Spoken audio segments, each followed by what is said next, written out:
Hey, all you nerds, Gabe, aka Froopy Art here, and with all of your submissions, it's finally time to get back to the Paleon region for the DLC. So, let's see what's going on.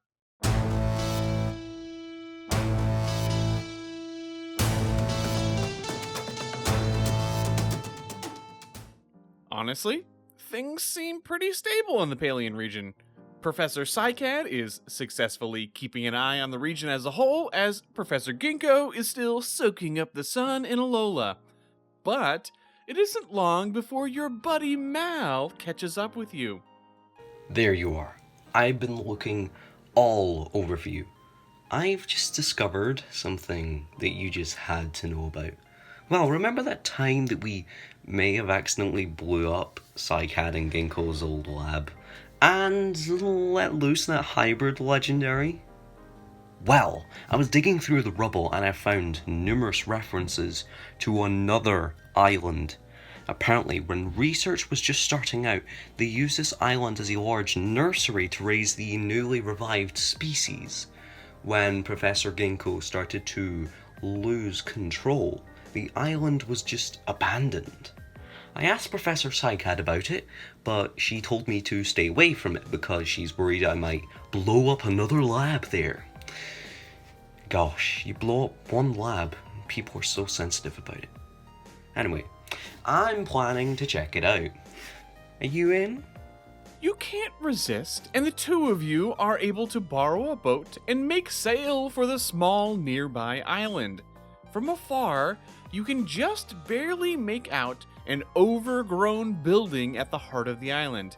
The sheer cliffs and choppy water make for a dangerous approach, but luckily you find a dock and tie up your small boat. Whoa. Yeah, it looks like they left this place in a hurry. Just look at all this stuff that didn't even make it to the main Paleon region. There are crates left stacked all over the dock. You peek through and see scientific equipment, toys and treats for baby Pokémon, and a number of large containers filled with merchandise for the Paleon region. It looks like at some point there were plans to monetize the whole Paleon region like a theme park.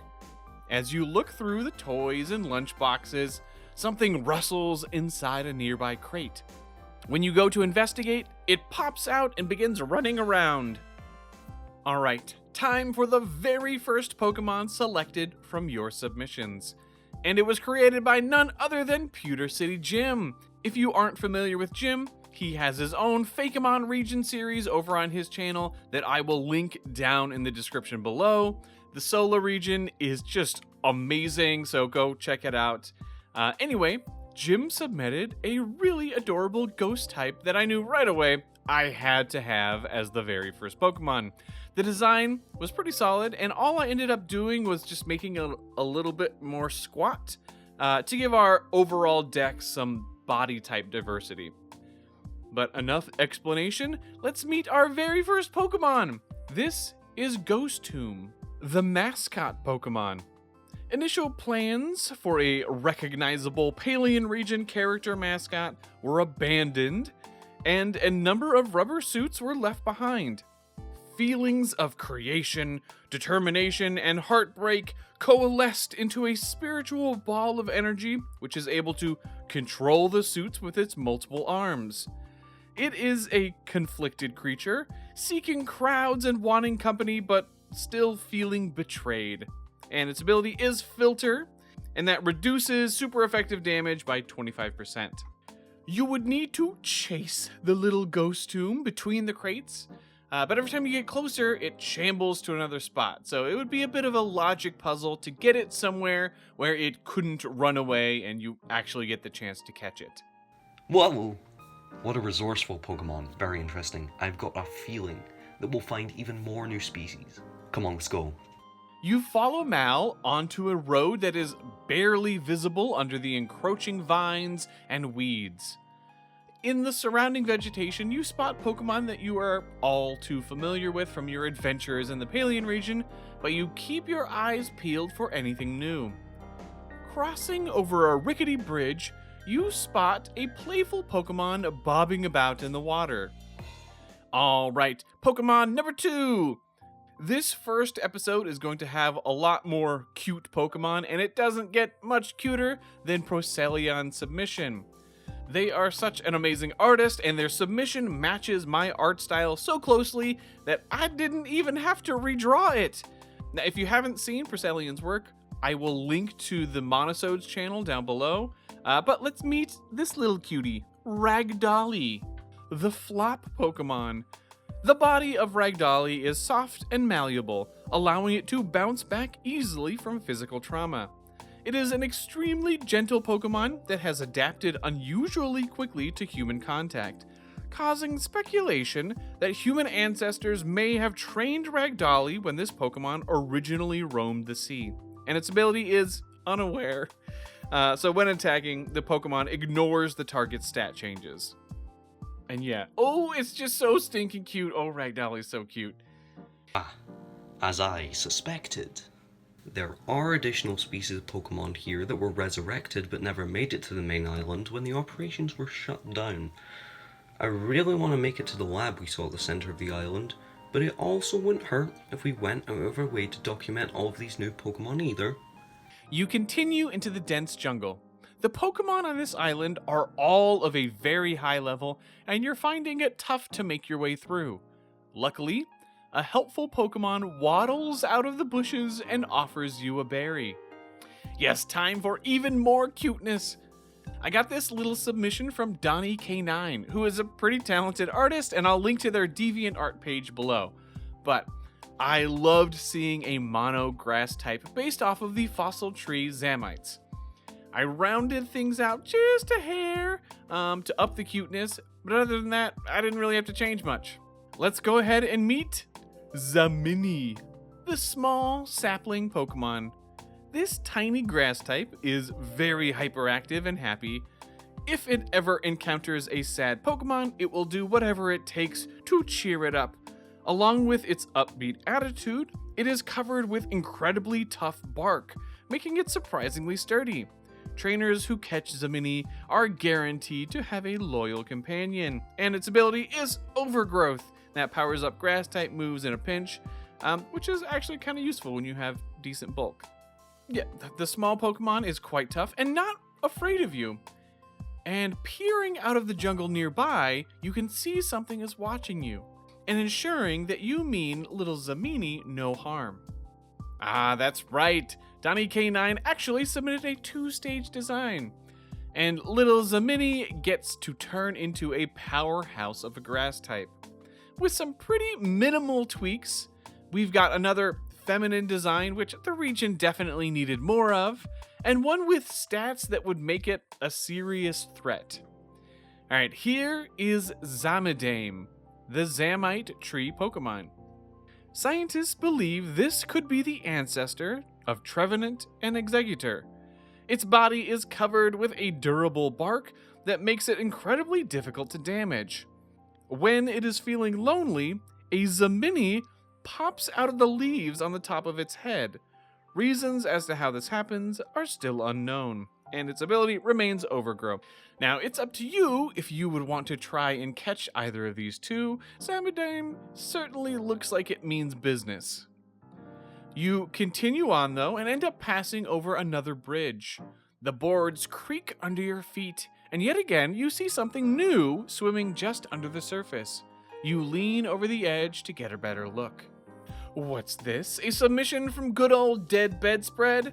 Now, if you don't know DBS, first, how have you missed him? And secondly, I'll link to his content, so go down and check it out. Well, he gave us something not only based on like the Chimera and other slowly evolving sharks and fishies, but he also tossed in an elephant shark and accompanying Dinotherium. That is the type of weird Pokemon-y combinations that I am a sucker for. Also, it's painfully cute. The original submission was Dragon and Fairy type, but we'll be starting out with just a mono Dragon type as we've got a lot of Fairy types in the region as is. Here is Tuscute, the Chimera Pokemon. Found on the seafloor, this adorable little water type uses their long noses and short but sharp tusks to forage for food. Evolving very slowly over the course of millions of years, they are often overshadowed by Relicanth, which go out of their way to pick on them. They aren't particularly strong, but have dreams of eventually evolving. And to pay homage to the fairy typing that it kinda almost had, its ability is Cute Charm, and that means that when it's hit by contact moves, there's a chance that the attacker becomes infatuated. It is kinda goofy, but also painfully adorable. You also see something swimming nearby that must be its evolved form and is much less cute. Now, here's a fun twist. The evolution is actually by another person. I loved what the Iron Templar submitted, and it just so happened that it kind of works as a Tuskcute evolution, like really well.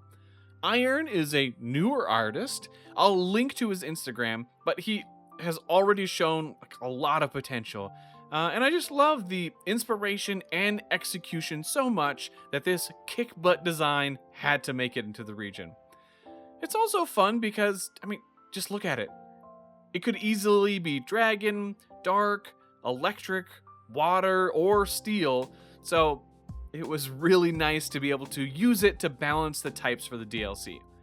Alright, this is Prestige, the Blade Ray Pokémon. Its snout is lined with razor-sharp blades that also serve as sensors, able to pick up on minute electrical disturbances. This Pokémon is incredibly fast and deadly accurate. Capable of jumping 3 meters into the air in a flash, even modern Gyarados are no match for its blade. And its ability, kind of to reflect that it could easily be an electric type, is Galvanize, so that takes its normal type attacks and makes them electric and boosts their power. So yeah, it's basically got triple stab, kind of. Catching Prestige would be extremely difficult, very low catch rate, and relatively rare. But if you want to go the Tuskcute route, they need to be leveled up to a super high level before they evolve, probably like 60 or something ridiculous like that. Now you continue, but you have to catch your breath a little ways on next to a roaring waterfall. Phew, this place is difficult to navigate. It's crazy how overgrown everything is already. We've still got quite a trek before we even get to that building, so give me your Pokémon and let me heal them up. Mal pulls out a bag of supplies and restores your team. Your arduous trek will continue in the next episode, so be sure to leave a like, comment, and subscribe if you haven't already. A huge thank you to all of the artists who submitted their designs for this contest, and another thank you to Gibbster for voicing Mal again. Be sure to check out his Fakemon channel linked below. And with that, I'll catch you in the next one. Later, nerds!